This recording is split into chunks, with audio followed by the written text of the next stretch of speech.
What dating mistakes do the 16 personalities make? How is your personality type sabotaging your dating life? What mistakes does your personality type tend to make over and over again without even realizing that you're doing it? Is there hope? Yes. This video is your last hope. I'm kidding. But yes, in this video, I am going to point to generally common dating mistakes that I think are much more likely to happen to specific personality types. ESTP and ESFP, the mistake that you most commonly make is that you don't date with intent. Sure, you might be dating a lot, but it's not really leading anywhere. And maybe that doesn't bother you, but at some point it will. And once you get to that point, it might be too late. Wow, Frank, thanks for cheering me up. So you guys, you ESFPs and ESTPs, you go on dates, you're having fun, you're having some laughs, but you're not really thinking about the future. Maybe vaguely somewhere in the back of your mind, you're like, oh yeah, like if we keep dating, maybe like it becomes a relationship. I don't even know, man. It's because you guys have a superpower of living in the moment, just taking life as it comes. The problem is you're not paying attention to the long-term implications of what you are doing today. You are sacrificing long-term planning. You know that you are going on dates, but you don't know why. And unless you're dating another person of the same type, they're not gonna like that. So don't go into dating without a plan. If you're not looking for a relationship, that's fine, but if ultimately that's what you want, if you want something meaningful, if you want to get married one day, you've got to go into your first date with someone kind of with that trajectory in mind. Not so much that you're like saying to the person, okay, when can we get married? But you're starting to frame the present in the context of what you want the future to look like. You have to think about the implications of today. ENFJ and ESFJ, you're too focused on what the other person wants. You guys will date people, and rather than putting yourself out there and being like, well, here's actually like what I want, you're just trying to evaluate the other person and figure out what's gonna make them happy. At the very least, you will inconvenience yourself regularly for the other person. The other person might not even be asking you to do this for them, but you are just naturally like, okay, I'm gonna put whatever I want second and make sure that whatever I assume that you want, you get that. As long as you're happy, that's all that matters. At its worst, you are changing how you present yourself and who they think you are so that they will like you. Now, a lot of people do this to a degree, but for these types, you have to like stop yourself from doing that. I think these types are likely to be very dissatisfied with their dating life or relationships they get into because they've just been taking care of the other person for so long that they're just like, what about me? Or it's like, this person doesn't even really know who I am, and that doesn't feel good. So what you guys gotta do is be a little bit selfish. Inconvenience the other person for a change. If you guys live, I don't know, 30 minutes apart, rather than say, oh, I'll drive all the way to you, make them go halfway, or make them come to you. Don't hide who you are just because you think they won't like it. In fact, if you're doing that, it's not a good sign. ENTJ and ESTJ, you're trying too much to help the other person. Very similar to the ENFJ and ESFJ, it's like you're looking out for the other person, but I think these types are the most likely to be like, okay, this guy really needs my help. This girl is a fixer-upper.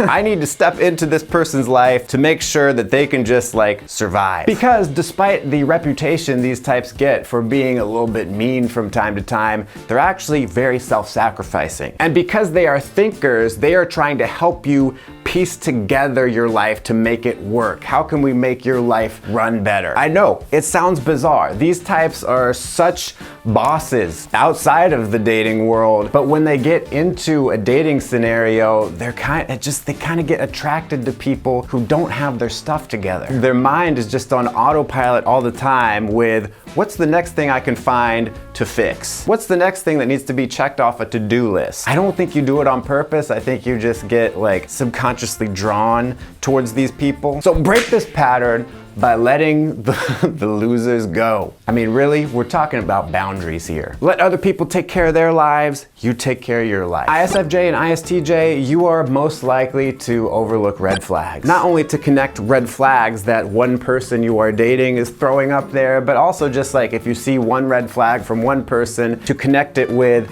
something that happened with another person. I think some types do the opposite, where they're like, oh, red flag, I'm out of here because I've seen this before. Whereas ISFJs and ISTJs, you guys are more likely to be like, I've seen this before, but I'm not convinced that this is the same bad pattern. You could look at it as though these types are too accommodating for other people, but I don't think it's that, because you see the red flags and you know they're bad. You see that this guy you went on a date with told the waiter he was a bozo, and you know that's not good. But rather than extrapolate off of that and make a guess that, yeah, this guy is probably kind of a crappy person, you are much more likely to ignore it and be like, well, up to this point, this guy has seemed fine.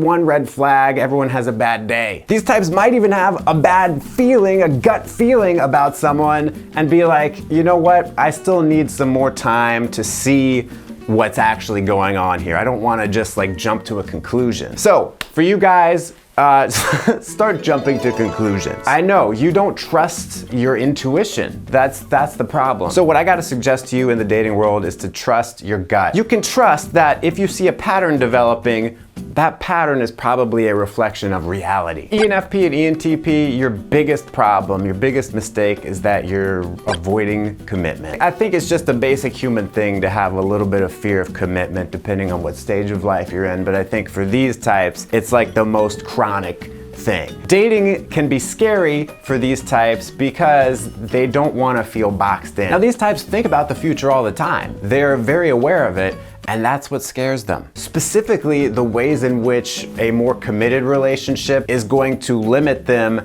in a very concrete way. Even something as simple as, if I am in a relationship with someone, then suddenly I have to coordinate a schedule with them. It's just too much. So a lot of times what these types do in the dating world is just become too go with the flow. So they'll be like, oh yeah, you know, if you want to get together sometime, that's great. We'll figure out a time. We'll make it work. Or you guys will like text at the last second and be like, hey, you want to get together tonight? Because it's very frightening for you guys to get locked into this whole thing where it's like, well, now I actually have to have some structure in my life. Now I don't have the freedom to just do whatever at any time. And that makes other people think, do you care about dating? Are you actually interested in going out with me? Because you seem like all over the place. So for you ENFPs and ENTPs out there, you've got to commit to like getting that structure and letting yourself get a bit limited to make yourself more comfortable with each level of commitment. And I'm not talking about like getting married. I'm not even talking about getting in a relationship. I'm just talking about the commitment of on next Saturday, we will get together. INTP and ISTP, you look too cool and disinterested. And when I say cool, I don't mean like cool. I mean like aloof. I guess in another way you could put it that you are not very open about your feelings. And I know feelings, you guys don't want to talk about it. Maybe you struggle to even figure out what you are feeling. The problem is when you are dating someone or even just getting to know someone you have a crush on, someone you might want to ask out, you might think that, oh, well, I like this person, or at least I'm interested in them. They should probably be picking up on that, right? The answer is no.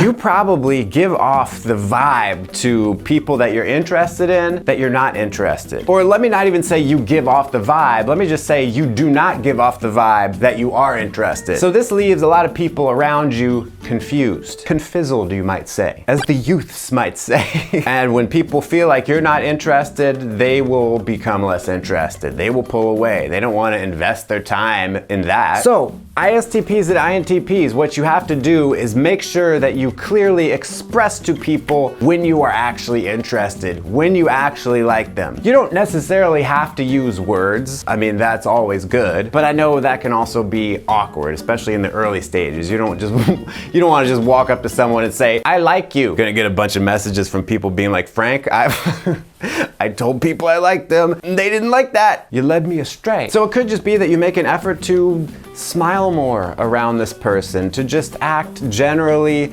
more friendly than you feel like is normal for you. I think a lot of times you ISTPs and INTPs think your face looks like this, but it really looks like this.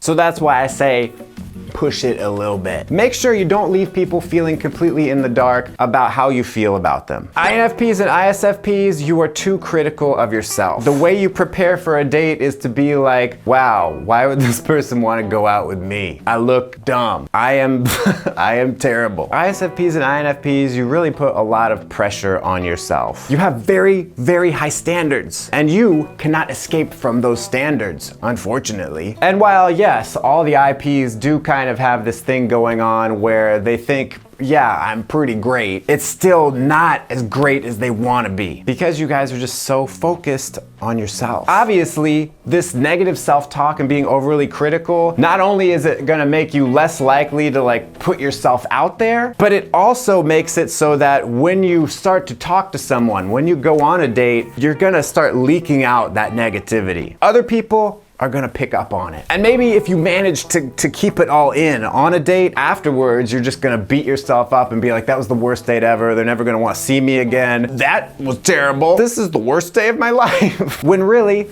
it probably wasn't that bad of a date. It might hold you back from wanting to ask the person out again. Not because they said it was bad, but because you just thought, I am so terrible and I screwed that date up and I don't even wanna deal with their judgment now. You can be critical in other areas of life, sure. But when it comes to dating, you gotta stop doing that. Either stop doing that or stop dating, which sounds harsh, but what I really mean is if you are so concerned about improving yourself that you just can't stop all this critical self-talk, then maybe it's a sign that you should actually work on some stuff. But INFPs and ISFPs, I gotta tell you something, most people don't hold you to as high of a standard as you hold yourself. So hopefully that will free you a bit to be able to go out there and do your thing. Be yourself without being so focused inward. Focus outward instead. Instead of worrying, oh man, does this person like me? Am I good enough for them? Think about, do I like them? Focus on making sure that you guys are just having a good time. Don't worry so much about the judgment aspect. INFJ and INTJ. Oh boy. You guys don't search hard enough. In general, in life, you guys are not very good at research. I know, I'm gonna get a lot of comments and people like, Frank, I'm a PhD student, I'm great at research. When it comes to dating, they wanna sit back and take all that time to just plan it out and think about, what can I do to like hack this whole dating thing? How can I set up some kind of system so that I just do a minimal amount of real world work and go on like one date and then I find my soulmate. So to avoid the actual going out and researching in terms of like meeting actual people, going on real dates, looking through an app to see all the people who are out there, they will just spend time researching like how to make the best dating profile. It will be very narrow research. How do I make myself attractive? And then, oh, let me plan out what does my perfect partner look like so I will be able to instantly attract them and recognize them. You gotta just like throw that out the window. Stop trying to over control the process of dating. That's what you guys are doing. You're control freaks. Let go. Get out there and just start meeting people. Just open up the dating app and go through the dozens and dozens of profiles. Do the work of messaging several people. I know, this sounds like a nightmare scenario, doesn't it? You're not gonna be able to win the dating game by just planning a bunch. Thanks for watching, and until next time, stay cool and attractive.